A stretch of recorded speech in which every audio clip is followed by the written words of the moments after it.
Maaf ya, untuk bahasanya saya masih belum bisa bahasa Malaysia. Nggak apa. Siap, siap. Ini berarti Kak Muhammad eh, lagi observasi anak usia dini seperti itu atau anak kecil?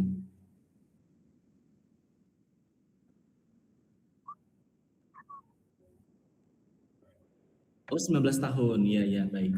Saya umur 39. Sorry. Iya.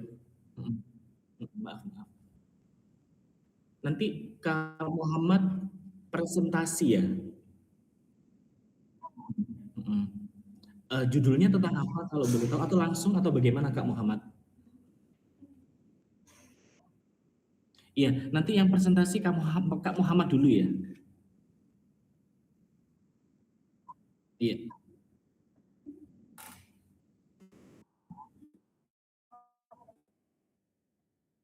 Iya, nanti yang presentasi Kak Muhammad dulu. Iya, yang presentasi Kak Muhammad dulu ya nanti. Iya.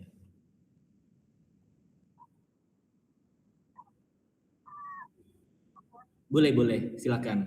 Ya.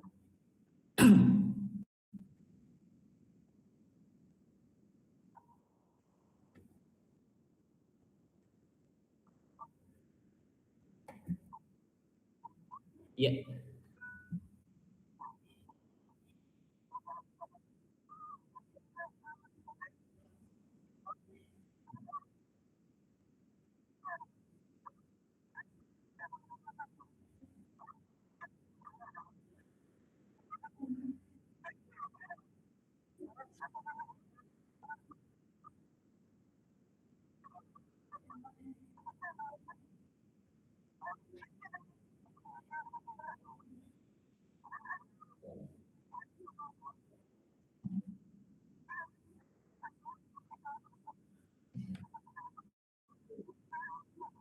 Oh, baik.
Iya, ada, tapi di Indonesia sering menggunakan Canva.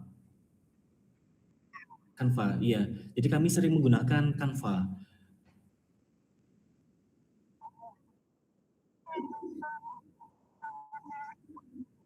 Betul. Jadi slide itu memang kami gunakan sering untuk menggunakan untuk presentasi di kelas, kemudian membuat video pendek, kemudian membuat poster. Kami juga ada menulis esai, jadi kita menggunakan Canva untuk menulis esai di situ.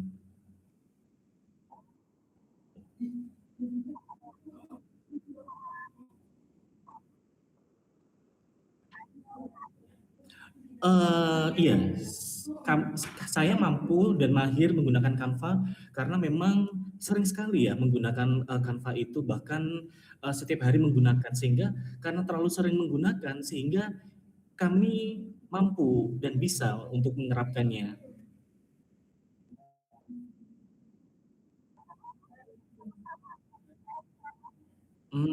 Untuk saat ini yang kami gunakan sering Canva sih, Canva aja.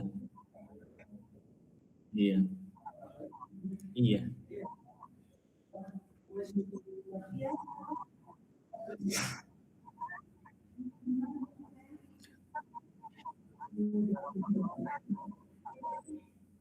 Oh iya, kalau yang coba turun ke bawah, turun ke bawah. Canva menggunakan, terus Quizzes, quiz kami juga menggunakan Quizzes. Jadi Quizzes itu kita gunakan ketika kita lagi ada tugas, ada percakapan sama teman-teman. Terkadang guru, dosen menggunakan Quizzes untuk kami melakukan assessment atau melakukan jawaban-jawaban pertanyaan-pertanyaan dari dosen. Seperti itu. Ya, jadi saya rasa cuma dua saja, yakni Canva sama Quizzes. Untuk Simballo kita masih belum menggunakan platform ini.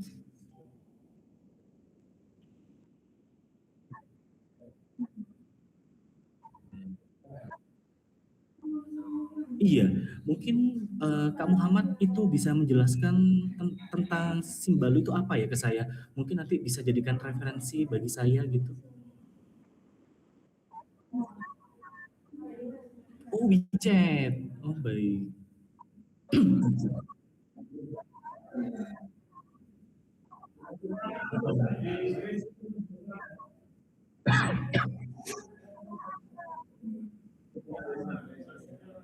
Hmm, iya. Hmm, Simballo. Iya, iya.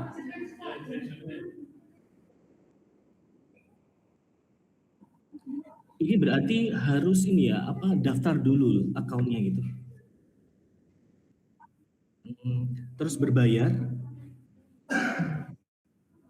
payment, ada paymentnya, payment pembayaran. Hmm. Iya nampak.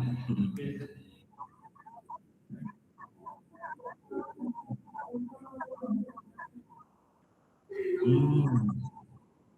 Ya, oke. Oh, iya iya iya. Kalau menurut kalau menurut Kak Muhammad lebih lebih enak pakai Canva atau Simbalo tadi ya?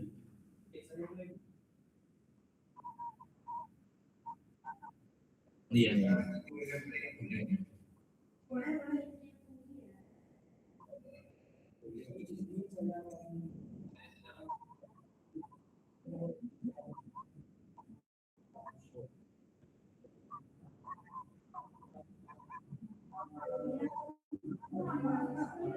Iya. Halo? Bagaimana? Bagaimana Kak? Bisa diulangi?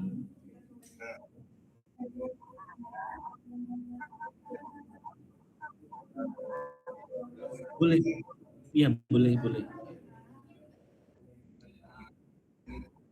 Iya, boleh, boleh.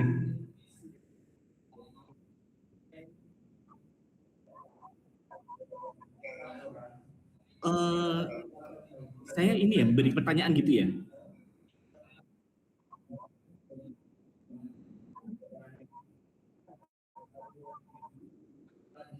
Heeh.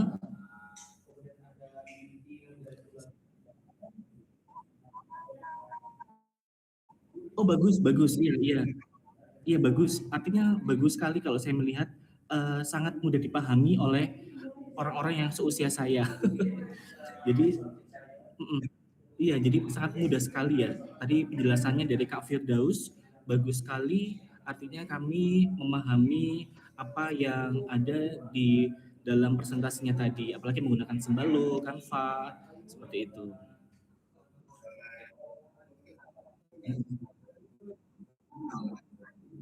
Boleh, boleh. Saya presentasi ya.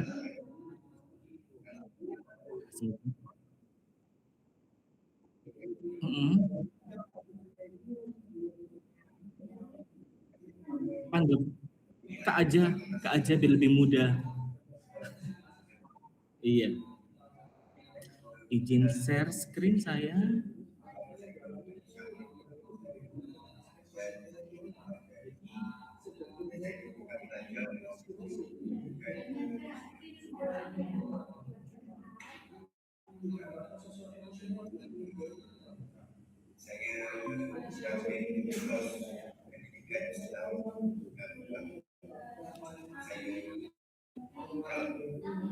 Sebentar ya Kak, ditunggu sebentar ya, masih loading.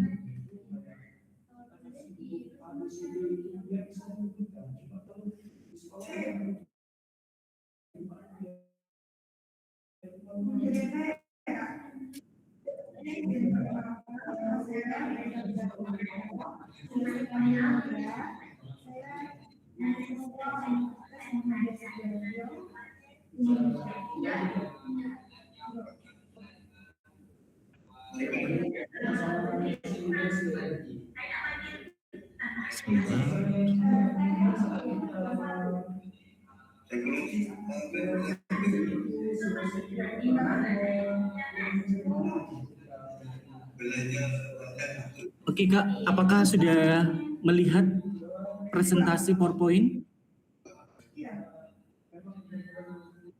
Oke, ya Kak, ini saya mau presentasi terkait dengan desain terapi untuk kasus Rose. Jadi Rose ini adalah anak usia 5 tahun, di mana dia ini mempunyai perilaku malu bertemu dengan orang malu seperti itu. Jadi kalau boleh saya sharing, identitasnya Rose ini usianya 5 tahun, jenis kelaminnya perempuan, pendidikannya taman kanak-kanak. Jadi Rose ini merupakan anak usia 5 tahun dengan perkembangan kognitif yang seusianya. Nah, ini sudah kami asesmen bahwa ada hambatan yang dialami lebih dominan pada aspek-aspek sosial emosional, sehingga diperlukan intervensi melalui play terapi yang sesuai dengan karakteristik perkembangan anak. Jadi kami sedang melakukan aspek play terapi untuk perkembangan anak, Kak. Lalu permasalahan anak ini adalah permasalahan yang ditemukan kurang percaya diri ketika berada di lingkungan sekolah, cenderung pemalu dan menghindari kontak mata. Sering menjawab tidak tahu walaupun menghadapi pertanyaan. Belum berani tampil di depan kelas, sulit mengelola emosi seperti malu, marah, kecewa, dan cemburu. Sering bertengkar dengan adik dan sulit menerima kekalahan. Nah ini Kak, kami melakukan analisis singkat di mana permasalahan tersebut menunjukkan bahwa hambatan utama Rose berada pada aspek kepercayaan diri, komunikasi, regulasi emosi, dan keterampilan sosial, bukan pada kemampuan intelektualnya Kak. Lalu kami juga ada tujuan play terapinya. Jadi play terapi di sini memang kami rancang untuk membantu Rose mengembangkan kemampuan sosial dan emosional melalui aktivitas bermain yang sesuai dengan tahap perkembangan. Nah, untuk tujuan khususnya adalah meningkatkan kepercayaan diri, meningkatkan keberanian berbicara dan tampil di depan orang lain, membantu anak mengenali dan mengekspresikan emosi, mengembangkan kemampuan regulasi emosi, meningkatkan keterampilan sosial seperti berbagi, bergiliran, dan bekerjasama, dan mengurangi perilaku menarik diri serta konflik dengan adiknya.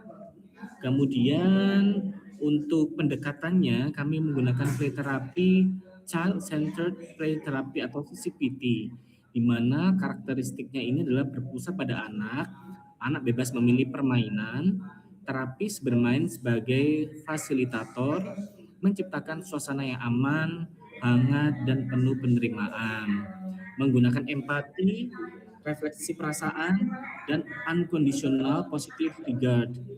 Nah, alasan pemilihannya adalah sesuai dengan karakter Rose yang pemalu, membantu anak mengekspresikan perasaan melalui bermain, mendukung peningkatan kepercayaan diri dan regulasi emosi.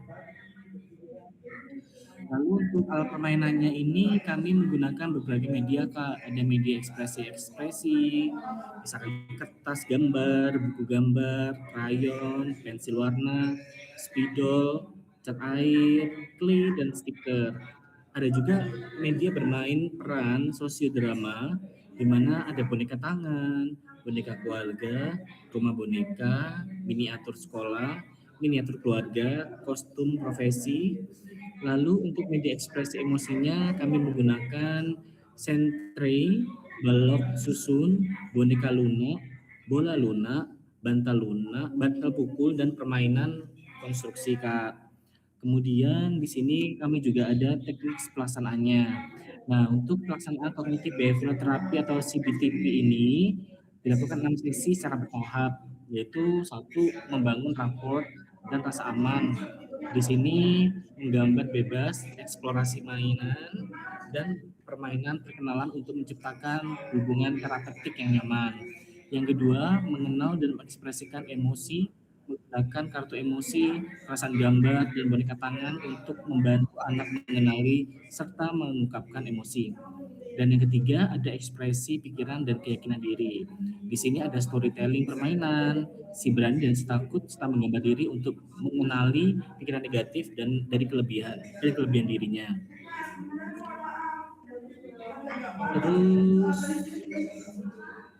Terus di sini pelaksanaan selanjutnya adalah membangun kepercayaan diri. Role play, permainan aku bisa, dan afirmasi positif untuk meningkatkan keberanian berbicara dan percaya diri. Dan yang kelima ada eksplorasi pikiran dan keyakinan diri. Di sini ada storytelling permainan si berani dan si takut serta menggambar diri untuk mengenali pikiran negatif dan kelebihan diri. Dan yang keenam ada evaluasi dan terminasi. Di sini adalah untuk refleksi perkembangan melalui buku Hebat Rose yang dimana ada evaluasi perasaan dan pemberian sertifikat keberanian positif. Lalu targetnya hasil play terapi adalah di mana hasil diharapkan adalah anak lebih percaya diri, lebih berani berbicara dan menjawab pertanyaan, kontak mata meningkat, mampu mengenali serta mengungkapkan emosi, regulasi emosi menjadi lebih baik, mampu bekerjasama dan berbagi dengan teman, konflik dengan saudara berkurang, dan anak mampu berinteraksi secara lebih positif di sekolah maupun di rumah. Demikian Kak, terima kasih. Mungkin ada yang mau ditanyakan untuk sharing kali ini, silakan Kak. Okey Kak, saya rasa slide Kak ni amat menarik dan amat ceria untuk kami dan juga untuk si Ros. Jadi slide ini juga amat mudah difahami oleh kami selaku rakyat atau orang biasa. Terima kasih. Ya, terima kasih Kak Firdaus. Okey, boleh tak saya Lalu silakan Kak pertanyaan. jadi saya rasa slide-nya juga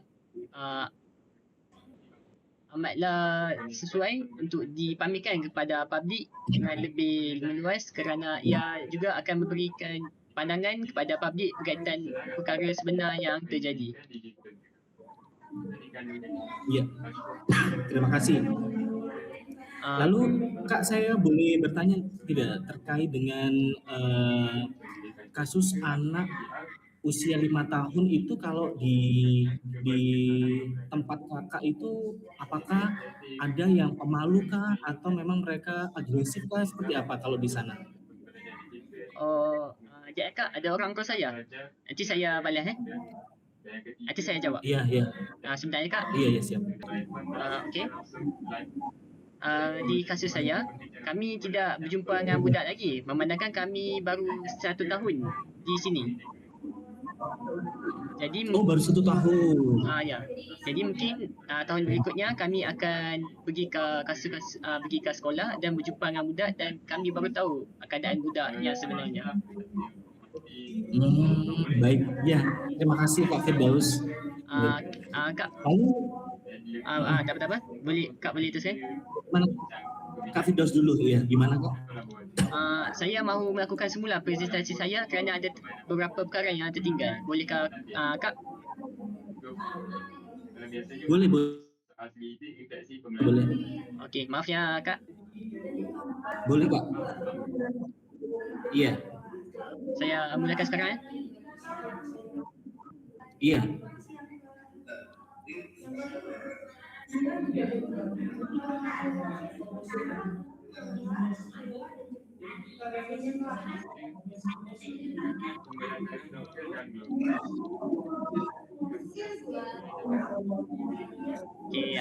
Kak.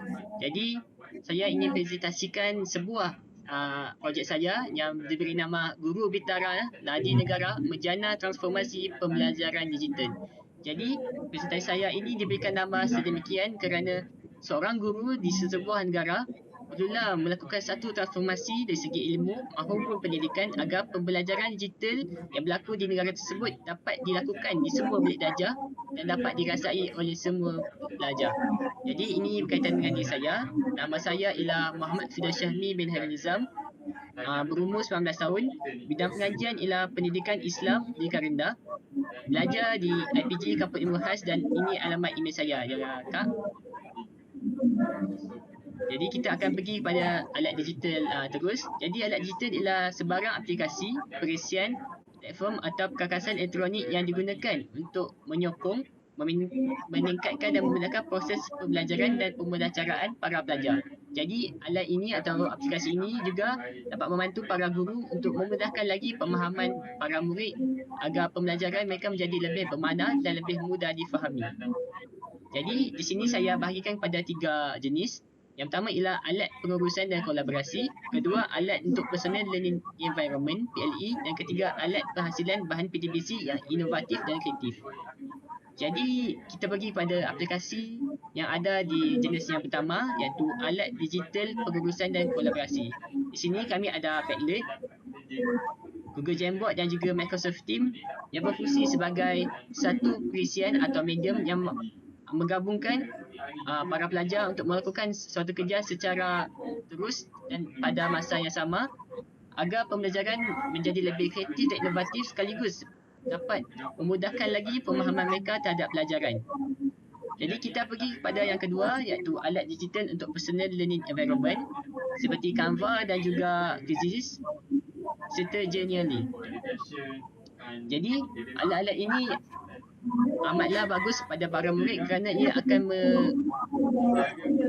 meningkatkan lagi kemahiran kreatif berkaitan dengan grafik kepada murid-murid kerana alat ini amat mudah digunakan dan juga amat dekat dengan murid-murid. Dan yang terakhir sekali adalah alat digital penghasilan bahan PDBC yang inovatif dan kreatif seperti Simbalo dan Maclet. Alat-alat ini amatlah mudah digunakan juga kepada para pelajar memandangkan ia mampu untuk menggunakannya dengan lebih mudah dan lebih difahami kerana perisiannya amatlah singkat.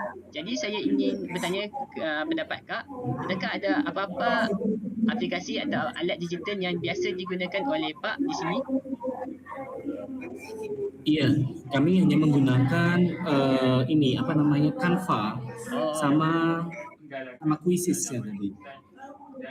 Jadi sama Microsoft Teams. Microsoft Teams, Canva sama Quizzes. Jadi pada pendapat Pak, antara ketiga-tiga alat ini, alat manakah yang paling membantu Pak dalam sesi pembelajaran? Yang paling tepat adalah Canva. Canva itu karena sangat detail, kemudian mudah diakses, kemudian kebutuhan yang kita cari itu ada di Canva semuanya. Oh, jadi bagaimanakah Kak gunakan Canva ini? Dengan menghasilkan slide kah, video kah, poster kah? Ya, kami sering menggunakan untuk presentasi, kemudian bikin poster, kemudian bikin video. Karena kami tugasnya adalah sering presentasi di kelas-kelas seperti itu. Jadi untuk poster pun kita juga sering menggunakan poster karena kami sering menggunakan esai. Jadi kita menulis gitu ya esai, terus kita bikin poster menggunakan Canva. Oh begitu. Jadi pada pendapat Pak, adakah Canva ini satu aplikasi yang amat bagus kepada kita maupun murid-murid? Iya. Gimana Kak? Putus-putus, suaranya putus-putus. Oh, sinyal mungkin. Saya ulang ya. Adakah aplikasi Canva ini sangat bagus dan amat mudah digunakan kepada para pelajar? Iya. Betul sekali. Sangat mudah, sangat memudahkan kami yang mungkin kami kesulitan mengakses untuk platform, untuk presentasi, bikin video, ternyata Canva ini sangat memudahkan kami, Kak. Seperti itu. Oh, begitu. Jadi bagaimana pelanggan Microsoft Teams? Adakah ada apa-apa yang saya boleh ketahui daripada pihak Kak? Iya, kalau Microsoft Teams itu kami hanya menggunakan untuk diskusi kita, ada namanya mengerjakan tugas bersama-sama dengan teman-teman. Itu bisa kita menggunakan Microsoft Teams. Atau terkadang biasanya dosen atau pengajar itu menjelaskan secara daring menggunakan Microsoft Teams. Oh, begitu ya Kak. Jadi adakah Ya. ada alat-alat digital lain yang Kak gunakan di sana yang tiada di dalam senarai ini? Halo, Kak Firdaus. Ya. Mohon maaf putus-putus suaranya. Oh, Suaranya putus-putus. adakah ada alat-alat lain yang Kak gunakan di sana yang tiada di dalam ini? Iya, kami menggunakan Zoom biasanya. Zoom itu Zoom itu memang kami gunakan untuk daring, Kak. Jadi ada beberapa diskusi-diskusi itu yang memang kami gunakan menggunakan Zoom. Oh, begitu. Ya. Jadi ini saja presentasi daripada saya. Bolehkah saya dapat apa-apa maklum malas daripada pihak Kak berkaitan dengan presentasi saya? Sebarang maklum malas. Iya, boleh. Iya, boleh. Apa pandangan Kak terhadap saya punya presentasi berkaitan dengan Google Site saya? Oke. Bagus sekali, artinya Kak Firdaus mampu mendeliver program atau platform-platform yang memang kami atau pelajar mudahkan seperti itu. Jadi pelajar sangat mudah sekali memahami dan Kak Firdaus ini sudah mampu memberikan alternatif kepada pelajar-pelajar untuk bisa melakukan presentasi, membuat presentasi atau membuat tulisan di platform tadi seperti itu, Kak. Jadi pada pendapat Kak, apakah alat digital lain yang jenis ataupun ciri-ciri alat digital lain yang perlu kita terapkan di dalam dunia pendidikan kita pada waktu ini? Iya, mungkin ini ya Zoom, Kak. Zoom mungkin Zoom.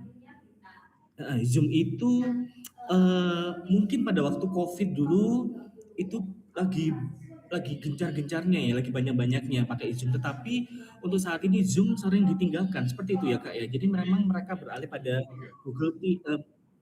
Teams, pakai Teams, kemudian pakai platform kayak Canva dan sebagainya gitu, Kak. Okey, saya rasa itu saja persoalan daripada saya. Terima kasih kepada Kak kerana sudi mendengar presentasi saya dan memberi maklum malas. Ya, terima kasih Kak Firdaus. Semoga sukses selalu ya Kak ya. Sukses selalu dan semakin jaya. Okey, terima kasih Kak. Kak boleh minta emailnya nggak? Tadi emailnya saya tulis. Email saya bagi di message Google Meet ini. Oh iya, message ya, betul.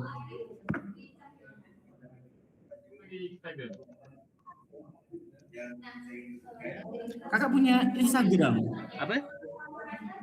Kakak punya Instagram? Boleh. Ini namanya. Boleh, Instagram ya. Nanti kita berteman di Instagram. Okey. Oke, sebentar Kak. Kita lihatnya dulu. Oke.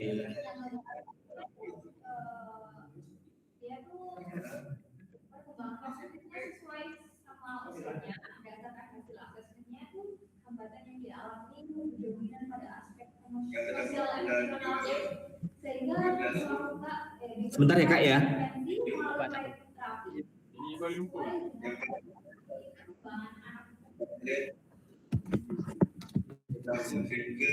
Ini Instagram ya Kak ya? Instagram ini Kak. Ya benar. 13MC. Biasanya kalau kat sini institut ni dia untuk guru tahun pertama dia bagi asrama dulu. Tapi bila tahun kedua tu kita kena cari rumah sewa sendiri.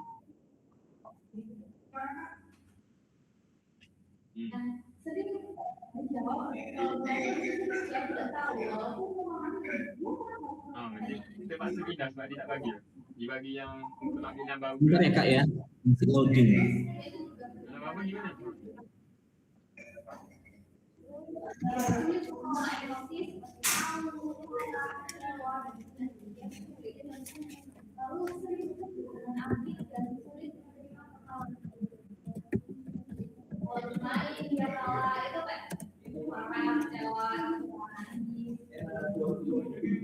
Cikgu. Kau ambil kos apa? Kos apa yang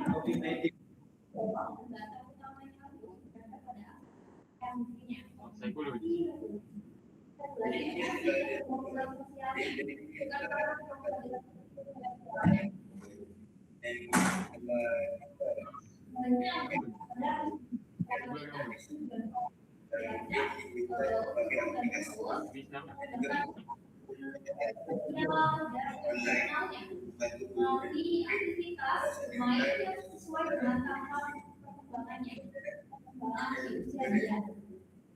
Sebentar Kak.